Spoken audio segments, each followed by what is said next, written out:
yeah, okay, so it's not very tall. Just takes some getting used to.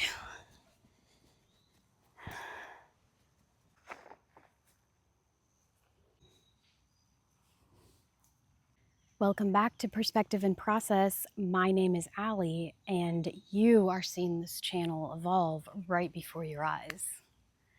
And I came out here to tell you today a not so secret secret.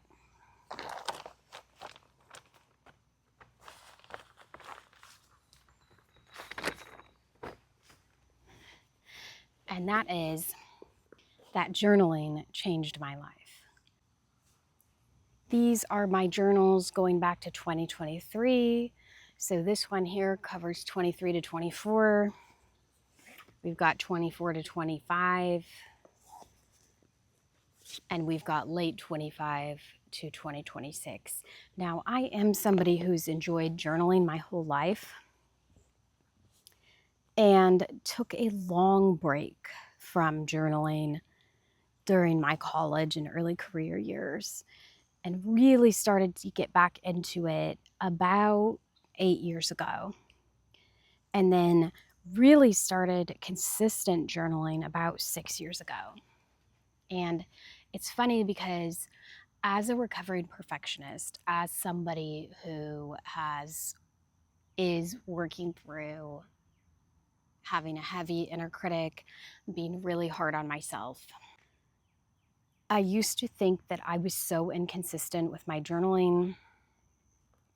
And then I've looked back at everything, and I could have brought out 3 or 4 more, but I didn't want to lug them all out here.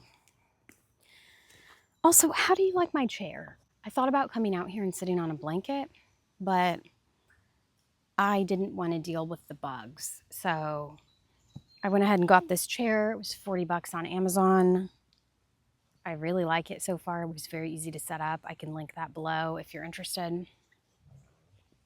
But not that consistency is the main point, but as somebody who's hard on themselves, I looked back and I'm like, wow, I actually have more consistency here than I thought. And this provides a record. And I found that really helpful in multiple ways. And so, like I said, it's not about the consistency.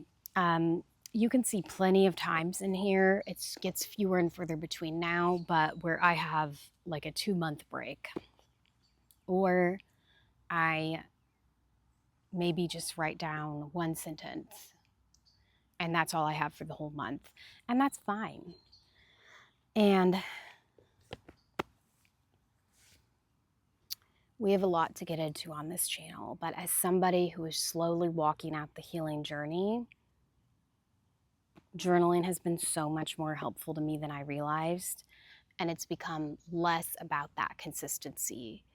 I also know people who do a 1 sentence a day journal, kind of for that reason, to keep up consistency.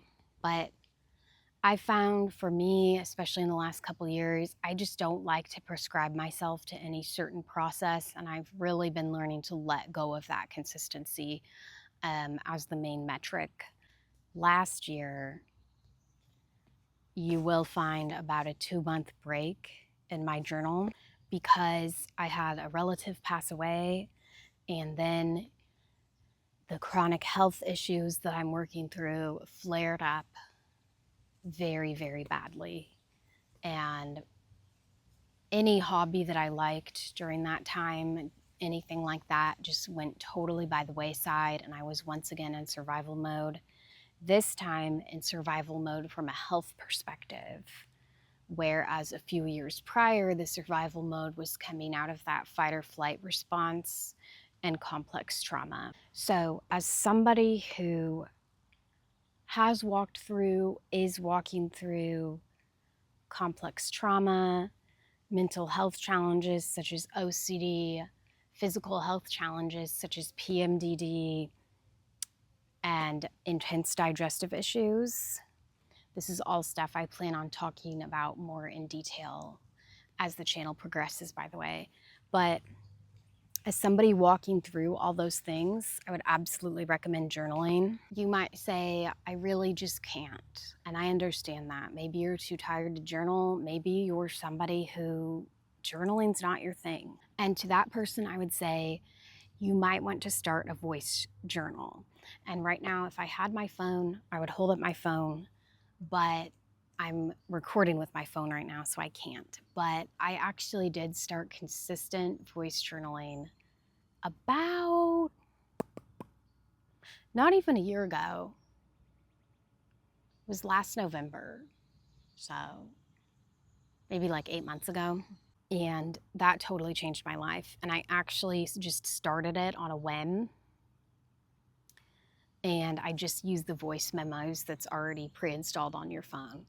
I'm sure there's actually plenty of apps that you could download too, probably guided journals and stuff.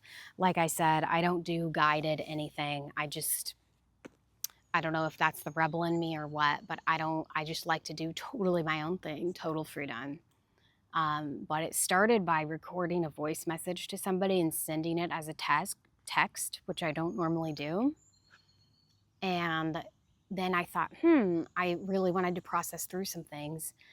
And I recorded a voice memo to myself.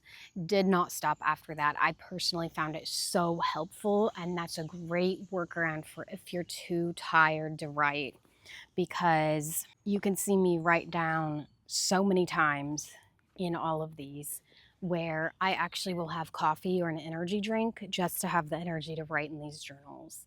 Whereas with the voice memo, I don't have to do that. I just hit record and it really doesn't matter. So over the years, this has really helped me increase vulnerability within myself, because in a journal, you can write down whatever you want.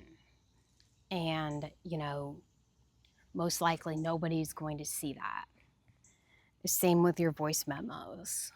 And so I really could process through things and admit things to myself that maybe I didn't want to talk to anybody else about.